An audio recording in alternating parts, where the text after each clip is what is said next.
Welcome back to my channel. হাজির হলাম নতুন একটি ভিডিও নিয়ে। রেসিপিটি করার জন্য প্রথমে নিয়ে নিয়েছি হাফ কাপ চালের আতপ চাল এবং হাফ কাপের একটু বেশি মসুরের ডাল।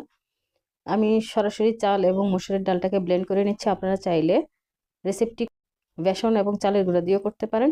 আমার চাল এবং ডালটা ব্লেন্ড করা হয়ে গিয়েছে, একদম দেখেন পাউডার হয়ে গিয়েছে। এটাকে আমি এখন একটা পাত্রে ঢেলে নিচ্ছি।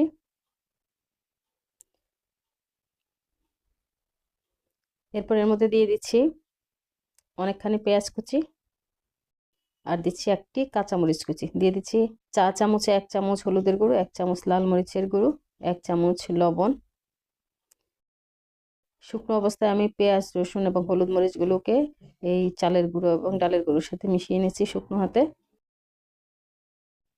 এবার নিয়ে নিচ্ছি হাফ কাপ নর্মাল পানি। এখান থেকে অল্প পরিমাণ পানি দিয়ে আমি মিশ্রণটার সাথে মেখে নিচ্ছি। যেহেতু চাল এবং ডালের গুঁড়োটা শুকনো, আমি পানি অল্প অল্প করে অ্যাড করব। আর একটু পানি মিশিয়ে নিলাম। এরপর এটাকে ভালো মতো মেখে নিচ্ছি, অনেক সময় ধরে মাখছি। এখন আমি এখানে দিয়ে দিব পালং শাক কুচি। এখানে আমি 1 আটি পরিমাণ পালং শাককে একদম ধুয়ে পরিষ্কার করে কুচি করে নিয়েছি। পুরো শাকটাই এই মিশ্রণে আমি এখন ব্যবহার করব।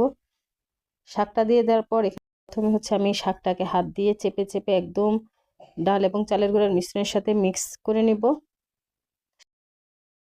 শাকটাকে এমন ভাবে মাখবো যেন এটা অনেকটা নরম হয়ে মিশ্রণের সাথে মিশে যায়। এরপর দিয়ে দিলাম হাফ কাপ পরিমাণ কর্নফ্লাওয়ার। আপনার এখানে কর্নফ্লাওয়ার না থাকলে সরাসরি ময়দাটাও ব্যবহার করতে পারেন। কর্নফ্লাওয়ার দেওয়ার পর আমি এটাকে মিশিয়ে নিলাম, একদম পুরো মিশ্রণটার সাথে খুব ভালো মতো মিশালাম। মিশ্রণটা অনেক সফট হয়েছে। এরপর আমি এটাকে ছোট ছোট পাকোড়া শেপ দিয়ে নিচ্ছি এবং গরম তেলে দিয়ে দিচ্ছি। আমার পাকোড়া শেপগুলো দেওয়া হয়ে গেলে আমি এগুলোকে একদম লো হিটে, চুলার আঁচটা একেবারে কম রেখে ভাজবো। যেহেতু এখানে শাক দেওয়া হয়েছে, চুলার আঁচটা বাড়িয়ে দেন, সেক্ষেত্রে শাকগুলো পুড়ে যাবে, কালচে হয়ে যাবে, খেতে ভালো লাগবে না, তিতা লাগবে। তাই এখানে চুলার আঁচটা একেবারে কমিয়েই ভাজতে হবে। চুলার আঁচটা কমিয়ে আমি এটাকে ভেজে নিচ্ছি। যখন এক সাইড হয়ে আসছে, অপর সাইডটাকে উল্টেও একইভাবে ভেজে নিব।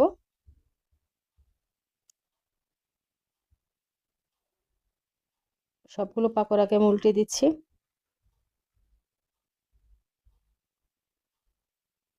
আমার পাকোড়াগুলো ভাজা হয়ে গিয়েছে, এখন এগুলোকে আমি তুলে নিচ্ছি।